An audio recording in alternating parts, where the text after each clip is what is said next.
मित्रहो नमस्कार. आपल्या सर्वांचे या आपल्या यूट्यूब चॅनलवर हार्दिक स्वागत आहे.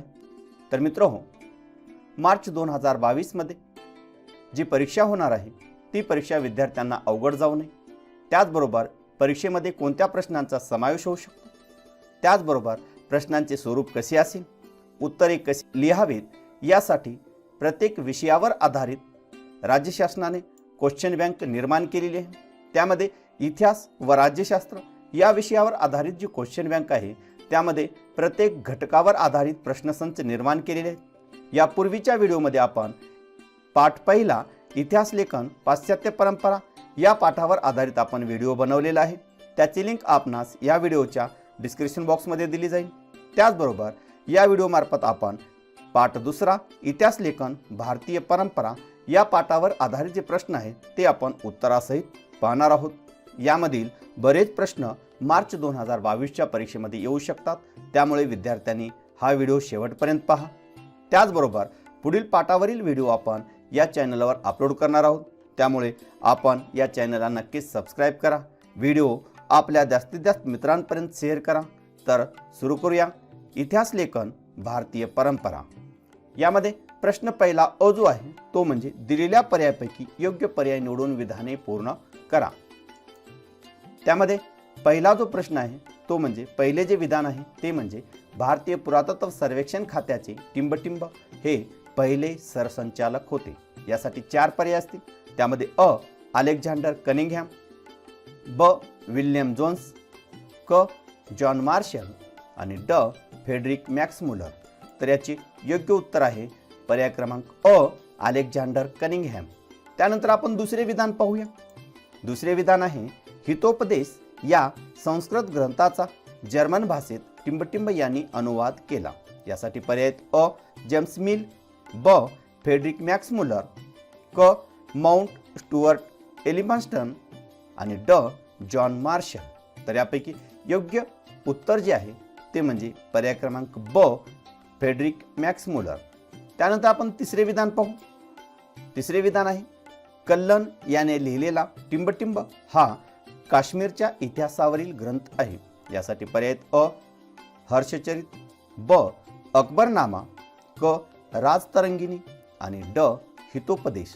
तर याचे योग्य उत्तर आहे पर्याय क्रमांक क राजतरंगिणी. त्यानंतर आपण चौथे जे विधान आहे ते पाहू. रियासतकार या नावाने टिंबटिंब यांना ओळखले जाते. यासाठी पर्याय अ दामोदर कोसंबी, ब गोविंद सकाराम सरदेसाई, क विका राजवाडे आणि ड ताराबाई शिंदे. तर याचे योग्य उत्तर आहे पर्याय क्रमांक ब गोविंद सकाराम सरदेसाई. त्याचबरोबर पाचवे जे विधान आहे ते आपण पाहूया. पाचवे विधान आहे महाराष्ट्रातील राष्ट्रवादी इतिहास लेखनात टिंबटिंब यांच्यापासून प्रेरणा मिळाली. यासाठी पर्याय अ विष्णुशास्त्री चिपळूणकर, ब विका राजवाडे, क गोविंद सखाराम सरदेसाई आणि ड ताराबाई शिंदे. तर याचे योग्य उत्तर आहे पर्याय क्रमांक अ विष्णुशास्त्री चिपळूणकर. त्यानंतर आपण पुढील प्रश्न पाहू. प्रश्न पहिला ब जो आहे तो म्हणजे पुढीलपैकी चुकीची जोडी ओळखा. यामध्ये 4 जोड्या दिली जातील, त्यापैकी आपणास चुकीची जोडी ओळखायची आहे. पहिला जो गट आहे त्यामध्ये 1 हु वेअर द सुधराज वंचिताचा इतिहास, 2 स्त्री पुरुष तुलना स्त्रीवादी लेखन, 3 इंडियन वॉर ऑफ इंडिपेंडन्स 1857 मार्क्सवादी इतिहास आणि 4 ग्रँड डफ वसाहतवादी इतिहास. तर या 4 जोड्यापैकी चुकीची जोडी जी आहे ती म्हणजे जोडी क्रमांक 3 इंडियन वॉर ऑफ इंडिपेंडन्स 1857 मार्क्सवादी इतिहास. त्यानंतर आपण पुढील गट पाहू. त्यामध्ये 1 Mahatma Jyotiba Phule Gulamgiri, 2 Babasaheb Ambedkar who were the Shudras, 3 Pandita Ramabai Stri Purush तुलना आणि 4 गोविंद सकाराम सरदेसाई मराठी रियासत. तर या 4 जोड्यापैकी चुकीची जोडी आहे ती म्हणजे पंडिता रमाबाई स्त्री पुरुष तुलना. त्यानंतर आपण पुढचा गट पाहू. पुढचा जो गट आहे त्यामध्ये 1 झियाउद्दीन बर्नी तारिक ई मुबारक शाही, त्यानंतर 2 हसन निजामी ताजुल मासिर, त्यानंतर 3 मिनहाज ई सिराज तबाकत ई नासिरी आणि 4 तैमूर लंग तुजुकी ई हा जो गट आहे यापैकी चुकी जोडी जी आहे ती म्हणजे झियाउद्दीन बर्नी तारिक ई मुबारक शाही। त्यानंतर पुढील जो गट आहे तो म्हणजे अलेक्झांडर कनिंगहॅम, भारतातील प्राचीन स्थळाचे उत्खनन, माउंट स्टुअर्ट एलिफन्स्टन, मुंबईचे पहिले गव्हर्नर। त्यानंतर तीन जो आहे तो म्हणजे सर विलियम जोन्स एशियाटिक सोसायटीची स्थापना आणि 4 Frederick Max Muller Hitopadesha French भाषेत अनुवाद। तर हे जे 4 गट आहेत यापैकी चुकी जोडी जी आहे ती म्हणजे जोडी क्रमांक 4 फेडरिक मॅक्स मुलर हितोपदेशचा फ्रेंच भाषेत अनुवाद। त्यानंतर प्रश्न दुसरा अ जो आहे तो म्हणजे सूचनेनुसार कृती करा। या ठिकाणी आपल्याला हा जो तक्ता आहे हा तक्ता आपणास पूर्ण करावायचा आहे। तर तक्ता James Mill the history of British India, त्यानंतर James Grant Duff the history of India, Shri A Dange आणि हू वेअर द सुधराज हे परीक्षामध्ये दिलेले असतील आणि जे लाल अक्षरात आहे ते आपणास लिहायचे आहे। तर James Grant Duff the history of the Marathas, त्यानंतर the history of India Mount Stuart Elphinstone, त्यानंतर Shri A Dange primitive communism to slavery आणि 4 doctor Babasaheb Ambedkar who were the Shudras. त्यानंतर पुढील जो संकल्पना चित्र आहे ते म्हणजे स्वातंत्र्योत्तर काळातील भारतीय इतिहास लेखनाचे पैलू। तर स्वातंत्र्योत्तर काळातील भारतीय इतिहास लेखनातील पैलू त्यामध्ये 1 मार्क्सवादी इतिहास, 2 वंचिताचा इतिहास आणि 3 स्त्रीवादी इतिहास। त्यानंतर पुढील जे संकल्पना चित्र आहे ते म्हणजे भारतातील राष्ट्रवादी इतिहासकार। तर याचे उत्तर आहे 1 महादेव गोविंद रानडे, 2 रामकृष्ण गोपाळ भांडारकर, 3 विनायक दामोदर सावरकर आणि 4 विष्णुशास्त्री चिपळूणकर। त्यानंतर प्रश्न दुसरा ब जो आहे तो म्हणजे टिपा लिहा। त्यामध्ये पहिली टिप जी आहे ते म्हणजे प्राच्यवादी इतिहास लेखन। तर याचे उत्तर 1 18व्या शतकाच्या उत्तरार्धात युरोपातील अभ्यासकांमध्ये पूर्वेकडील संस्कृती आणि देश यांच्याबद्दल कुतूहल निर्माण झाले होते। या कुतूहलापोटी भारतीय संस्कृतीचा अभ्यास करणाऱ्या अभ्यासकांना प्राच्यवादी अभ्यासक असे म्हणतात। त्यानंतर 2 या प्राच्यवादी अभ्यासकांनी भारतीय संस्कृती, इतिहास, येथील विविध भाषा व धर्म याचा अभ्यास करून इतिहास लेखन केले। या लेखनाला प्राच्यवादी इतिहास लेखन असे म्हणतात। आणि त्यानंतर 3 या प्राच्यवादी अभ्यासकात छुपी साम्राज्यवादी वृत्ती दडलेली असल्याने त्यांनी पूर्वग्रह दूषित दृष्टिकोन ठेवूनच भारताच्या इतिहासाचे लेखन केले। त्यानंतर दुसरी जी टीप आहे ती म्हणजे राष्ट्रवादी इतिहास लेखन। तर याचे उत्तर 1 19व्या शतकात भारतात इंग्रजी शिक्षण पद्धती सुरू झाली। या पद्धती शिकून तयार झालेल्या इतिहासकारांना भारताच्या वैभवशाली प्राचीन इतिहासाविषयी जाण आली। आत्मजाणीव निर्माण झालेल्या या इतिहासकारांनी भारताविषयी जे इतिहास लेखन केले त्या लेखनास राष्ट्रवादी इतिहास लेखन असे म्हणतात। त्यानंतर 2 या राष्ट्रवादी इतिहास लेखकांनी प्राच्यवादी लेखकांच्या पूर्वग्रह दूषित इतिहास लेखनाला विरोध केला। त्यानंतर 3 भारताच्या इतिहासातील स्वर्णकाळ शोधून त्यावर त्यांनी लेखन केले। आणि 4 राष्ट्रवादी इतिहास लेखनामुळे ब्रिटिशाविरुद्ध स्वातंत्र्य लढ्यास प्रेरणा मिळाली तसेच प्रादेशिक इतिहास लिहिण्याचीही चालना मिळाली। त्यानंतर आपण पुढील टिप पाहूया। पुढील टिप आहे वंचिताचा इतिहास। तर याचे उत्तर 1 समाजाने ज्यांना सर्व अधिकारापासून वंचित ठेवले, उपेक्षित ठेवले अशा समूहांच्या इतिहासाला वंचिताचा इतिहास असे म्हणतात। त्यानंतर 2 मार्क्सवादी इतिहास लेखनाच्या परंपरेतून वंचिताचा इतिहास लिहिण्याची परंपरा सुरू झाली। 3 इटालियन तत्त्वज्ञ ॲटिनिओ ग्राम्ची यांनी इतिहास लेखनाची सुरुवात समाजाच्या तळाशी असलेल्या सर्वसामान्य लोकांपासून करण्याची कल्पना मांडली। त्यानंतर 4 भारतात महात्मा फुले व डॉक्टर आंबेडकर यांच्या लेखनात वंचिताच्या इतिहासाचा विचार दिसून येतो। लोकपरंपरा हे वंचिताच्या इतिहास लेखनाचे एक महत्त्वाचे साधन मानले जाते। त्यानंतर पुढील जी टिप आहे ती म्हणजे वसाहतवादी इतिहास लेखन. तर याचे उत्तर 1. ब्रिटिश सत्तेच्या वसाहतवादी धोरणाच्या स्मरणार्थ आणि या धोरणाला पोषक होईल अशा प्रकारचे जे इतिहास लेखन केले गेले त्याला वसाहतवादी इतिहास लेखन असे म्हणतात.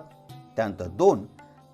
भारतविषयक वसाहतवादी इतिहास लेखन करण्यात प्रामुख्याने ब्रिटिश अधिकारी व ख्रिश्चन धर्मप्रसारक यांचा समावेश होता. त्यानंतर 3. अशा इतिहास लेखनात भारतीय इतिहास व संस्कृती गौण दर्जाची असल्याचे सूचित केले आहे. त्यानंतर तिसरा जो प्रश्न आहे तो म्हणजे पुढील विधाने सहकारण स्पष्ट करा. त्यामध्ये पहिले जे विधान आहे ते म्हणजे प्रादेशिक इतिहास लेखनाला चालना मिळाली. तर याचे उत्तर 1. इंग्रजी शिक्षणाने भारतीयात निर्माण झालेल्या आत्मजाणीवेने राष्ट्रवादी इतिहास लेखनास प्रवृत्त केले. त्यानंतर 2. ब्रिटिश अधिकाऱ्यांनी लिहिलेल्या भारताच्या पूर्वग्रह दूषित इतिहासाला भारताच्या विविध प्रांतातील इतिहास लेखकांनी विरोध केला. त्यानंतर 3. आपल्या प्रादेशिक वैशिष्ट्याकडे इतिहासकारांचे लक्ष वेधले गेले. त्यानंतर 4. राष्ट्रवादी इतिहास लेखनाचा प्रभाव होता त्यातून प्रादेशिक इतिहास लेखनाला चालना मिळाली. त्यानंतर आपण दुसरे विधान पाहू. बखर हा ऐतिहासिक साहित्यातील महत्त्वाचा प्रकार आहे. तर याचे उत्तर 1. ऐतिहासिक साहित्यात फारसी ग्रंथ, ताम्र, शिलालेख, कागदपत्रे, नाणी, प्रवास वर्णने इत्यादी साधनाबरोबरच ऐतिहासिक बखरीचाही समावेश होतो. त्यानंतर 2. बखरीत शूर योद्ध्यांचे गुणगान असते, ऐतिहासिक घडामोडी आणि युद्धाचे वर्णने असतात. त्यानंतर 3. थोर पुरुषांची चरित्रे आणि त्या काळातील नगरांची वर्णने असतात. त्यानंतर 4. तत्कालीन सामाजिक, धार्मिक आणि आर्थिक जीवनाचे चित्र रंगवलेले असते. ही वर्णने इतिहास लेखनाला उपयुक्त ठरतात. म्हणून बखर हा ऐतिहासिक साहित्यातील महत्त्वाचा प्रकार आहे. त्यानंतर पुढील जे विधान आहे ते म्हणजे गोविंद सखाराम सरदेसाई यांना लोक रियासतकार म्हणून ओळखू लागले. तर याचे उत्तर 1. गोविंद सखाराम सरदेसाई यांनी मराठ्यांचा समग्र इतिहास अनेक खंडात प्रसिद्ध केला. त्यानंतर 2. मराठा रियासत प्रकाशित करून त्यांनी मराठी इतिहास लेखन क्षेत्रात मोठी कामगिरी केली. त्यानंतर 3. त्यांचे हे कार्य खूप लोकप्रिय झाले, त्यामुळे लोक त्यांना रियासतकार सरदेसाई म्हणून ओळखू लागले. त्यानंतर प्रश्न 4 जो आहे तो म्हणजे दिलेल्या उत्तराचे वाचन करून खालील प्रश्नांची उत्तरे लिहा. आपणास हा जो उतारा दिलेला आहे या उतार्यावर आधारित जे प्रश्न आहेत त्या प्रश्नांची आपणास उत्तरे द्यावयाची आहेत. त्यामध्ये प्रश्न पहिला जो आहे तो म्हणजे सोहगौडा ताम्रपट कोणत्या राज्यात सापडला. तर याचे उत्तर आहे सोहगौडा ताम्रपट उत्तर प्रदेश या राज्यात सापडला. त्यानंतर प्रश्न दुसरा जो प्रश्न आहे तो आपण पाहू. दुसरा प्रश्न आहे सोहगौडा ताम्रपटावर आढळणारे चिन्हे आणखीन कोठे आढळतात. तर याचे उत्तर सोहगौडा ताम्रपटावर आढळणारे चिन्हे प्राचीन आहत नाण्यावरही आढळतात. त्यानंतर तिसरा जो प्रश्न आहे तो म्हणजे सोहगौडा ताम्रपटाद्वारे कोणता इतिहास समजतो. तर याचे उत्तर सोहगौडा ताम्रपटाद्वारे आपणास मौर्य काळातील इतिहासाची माहिती मिळते. तसेच दुष्काळजन्य परिस्थितीचे निवारण करण्यासाठी काय काळजी घ्यावी या संदर्भातही आपणास या सोहगौडा ताम्रपटाद्वारे आपणास मिळते. त्यानंतर प्रश्न 5 जो आहे तो म्हणजे पुढील प्रश्नांची सविस्तर उत्तरे लिहा. त्यामध्ये पहिला जो प्रश्न आहे तो म्हणजे मार्क्सवादी इतिहास लेखन म्हणजे काय. तर याचे उत्तर स्वातंत्र्योत्तर काळात भारतीय इतिहास लेखनात जे नवे वैचारिक प्रवाह आढळून येतात त्यात मार्क्सवादी इतिहास लेखन हा एक प्रमुख प्रवाह आहे. त्यामध्ये 1. मार्क्सवादात वर्ग संघर्षावर भर दिलेला आहे. मार्क्सच्या विचारावर आधारित जे इतिहास लेखन केले गेले त्याला मार्क्सवादी इतिहास लेखन असे म्हणतात. त्यानंतर 2. मार्क्सवादी इतिहास लेखनात आर्थिक व्यवस्थेतील उत्पादनाची साधने, पद्धती आणि उत्पादनाच्या प्रक्रियेतील मानवी संबंध यांचा प्रामुख्याने विचार केलेला आहे. त्यानंतर 3. प्रत्येक सामाजिक घटनेचा सर्वसामान्य लोकांवर काय परिणाम होतो याचे विश्लेषण करणे हे मार्क्सवादी इतिहास लेखनाचे मुख्य सूत्र आहे. त्यानंतर 4. मार्क्सवादी इतिहासकारांनी जाती व्यवस्थेत होत गेलेल्या बदलाचा अभ्यास केला. भारतातही या पद्धतीचा अवलंब कोसंबी, डांगे, शरद पाटील इत्यादींनी आपल्या इतिहास लेखनात प्रभावीपणे केलेला आपणास दिसून येतो। त्यानंतर पुढील प्रश्न आपण पाहू। पुढील प्रश्न आहे, इतिहासाचार्य वि.का. राजवाडे यांचे इतिहास लेखनातील योगदान स्पष्ट करा। तर याचे उत्तर आहे भाषाशास्त्र, उत्पत्तीशास्त्र आणि इतिहास लेखन यात मूलभूत संशोधन करणाऱ्या वि.का. राजवाडे यांचे इतिहास लेखनातील योगदान पुढील प्रमाणे आहे। त्यामध्ये 1.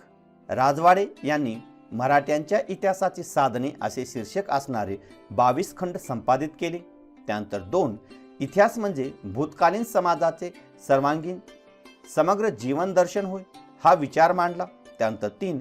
केवळ राजकीय घडामोडी, सत्तांतरांसाठी केलेले कट कारस्थाने आणि युद्ध यांच्याच हकीकती म्हणजे इतिहास नव्हे असे त्यांचे मत होते।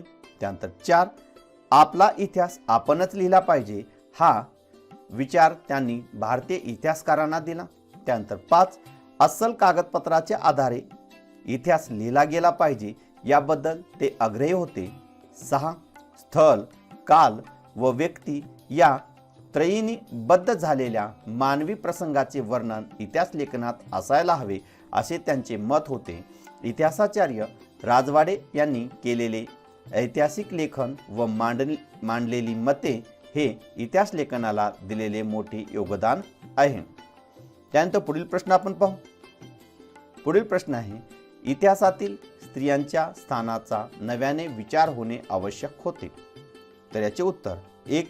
भारताच्या इतिहास लेखनात सुरुवातीच्या काळात प्रामुख्याने पुरुष अभ्यासकच काम करीत होते, त्यामुळे इतिहासातील स्त्रियांच्या कार्याकडे दुर्लक्ष झाले होते। त्यानंतर 2. दुर्लक्षित झालेल्या स्त्रियांच्या कार्यावर नव्याने प्रकाश टाकणे आणि त्यांचे कार्य उलगडून दाखवणे आवश्यक होते। त्यानंतर 3. स्त्रियांनी निर्माण केलेले साहित्य संकलित करणे आणि त्यांचे संशोधन करणे हेही स्त्रीवादी इतिहास लेखकापुढे आव्हान होते। अशा रीतीने इतिहासातील स्त्रियांच्या स्थानाचा नव्याने विचार होणे आवश्यक होते। त्यानंतर पुढील जो प्रश्न आहे तो म्हणजे भारताच्या प्राचीन काळातील इतिहास लेखनाविषयी माहिती लिहा। तर याचे उत्तर, अतिप्राचीन काळात मौखिक परंपरेनेच पूर्वजांच्या पराक्रमाच्या कथा, परंपरा व घटना जपल्या जात असत।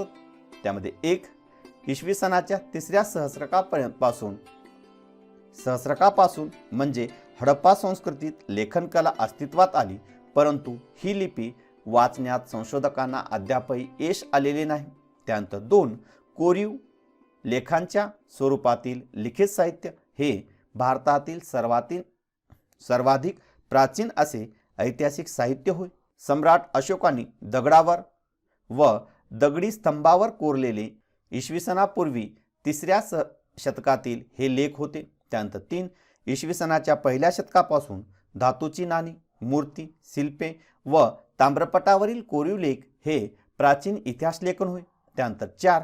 रामायण, महाभारत, वेद, जैन व बौद्ध ग्रंथ ही प्राचीन इतिहास लेखनाची महत्त्वाची साधने होती। त्यानंतर 5. त्यानंतरही इतिहास लेखन म्हणजे अनेक ऋषींनी लेखकांनी लिहिलेले ग्रंथ, काव्य, नाटके आणि परकीय प्रवाशांनी केलेले प्रवास वर्णने होत। तर मित्रहो, पुढील व्हिडिओमध्ये आपण पुढील पाठाचा उत्तरासहित अभ्यास करणार आहोत। त्यामुळे जर आपण या चॅनलला सबस्क्राईब केले नसेल तर नक्कीच सबस्क्राईब करा। धन्यवाद।